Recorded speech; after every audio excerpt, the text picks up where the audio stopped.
So why are you running for this office? Well, I'm running for Congress because as a community citizen, a volunteer, I have learned that as I continue to advocate, there's a point where you want to be in the room and at the table helping to make decisions. And I feel that running for Congress at this point in time is a great way for me to support my community in general and at large, especially when it comes to fiscal responsibilities as a commercial banker by trade. Why should the people vote for you? You know, we moved here in 2000, my family and I, after leaving military service. As a mom, I've served on everything from PTA and sports teams. As a community volunteer, I've served in our prison ministry. I've served on chamber boards. I've been an advocate across the region. As a banker, I've worked with our ag division. I've worked with aerospace and astrospace, and I really have learned all over the 8th Congressional District. And I'm really proud to be a part of it, and I really want to represent it well. So I know that with my skills, my talents, and my time, I can make a difference in Congress for the 8th Congressional District. And that's why I ask for everyone's vote in the upcoming primary and general election. What is your reaction to the attempted assassination of Donald Trump?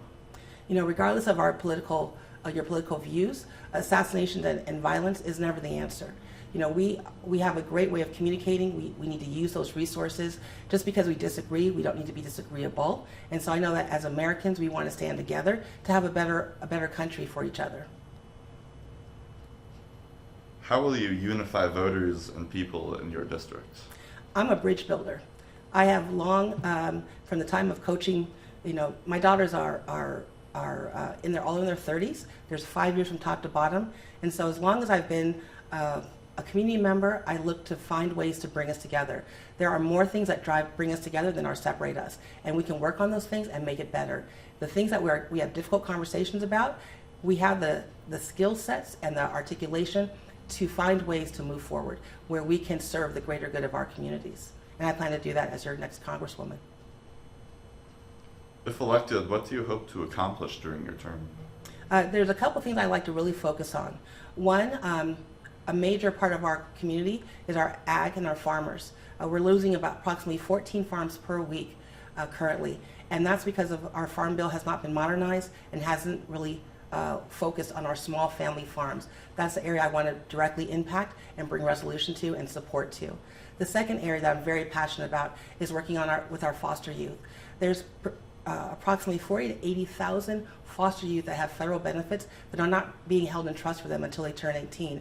I would like to see that be a pressing issue. That's something that we can do at the federal level to support our children that have become wards of the state for no fault of their own, and giving them a hand up when they turn 18 based on what their parents have done and what's allocated to them. What are the 3 biggest issues that you think voters in your district face? The 3 largest issues, and as we're all aware, the 8th Congressional is 7,000 square miles, touches 6 counties, so it's vast and array in different areas. But it comes down to some of our energy options. We want to make sure that we retain our hydropower with our dams. We really want to maintain our safety and security throughout the district, and we really want affordability. And how do we make that happen? And how do we bring regulation in line to allow for businesses to grow and families to grow? Will you accept the results of this election? You know, I'm a strong believer in all of our systems and our parties, and I recognize that if there's discrepancies, we have remedies for that. But all things being said and equal, I look forward to the opportunity to hear what the voters have to say and accepting them. And if you do lose, will you support and help out the winner? Oh, my number one is to support our government. I pray for our government. I look for ways to be an ally and to bring forth those ideas, and I will continue to do that.